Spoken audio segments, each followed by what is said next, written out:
Being a dad to now two, I got a 3-year-old and a 1-year-old, man, has given me like another peek behind, another layer of the onion of like the depth to which we probably even know the depth of, can't even fathom it, the depths of the Lord's love for me. But you know, when you're holding your kid in your arm and you're looking in his eyes like something that you would die for, and how much more so the person who, or the being who created you in your mother's womb, right?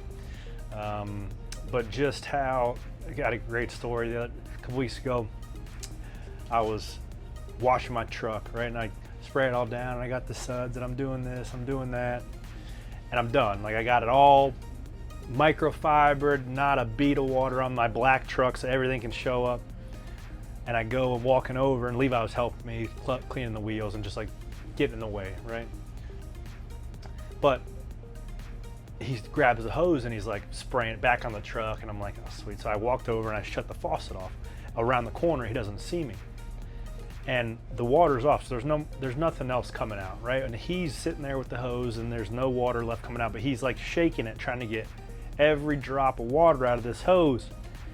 And meanwhile, like I'm ready to go ride bikes with him or play ball in the backyard or whatever it is. Like it was like this light bulb aha moment for me of like how often the Lord turns off the faucet of something in my life, and I'm trying to shake it out, trying to get another drop of it. Meanwhile, he's already planning on something much better than what we're gonna do at this phase of life. So man, there's been so many aha moments like that of just like oh, now like I see it, just like a little tiny glimpse, and he gives me little tiny glimpses of what a father's love for a son is, and it's pretty cool to be able to experience that. Yeah, I think God's always teaching you something. You know, you go through different seasons of life, and you know, the season that we're in right now of you know, traveling around the country and raising 5 kids, it's just being intentional about making our time count. You know, whether that's here at the racetrack or at home or at school or while we're on the road. You know, it just it's a crazy world that we live in, and if we're not intentional with our kids,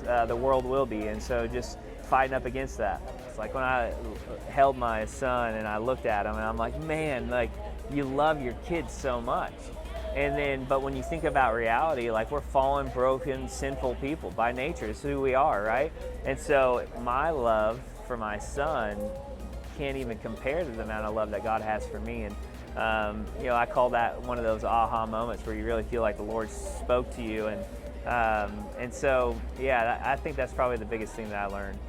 The one thing is just having a son now. You know, I knew before that God loved me, but I didn't really understand the scope of that love or just how great that love is. And having a son now, you know, I can't imagine loving anything more than what I love him. And just the fact that, you know, God loves us, you know, more than that even, right? And knows every single person in this world.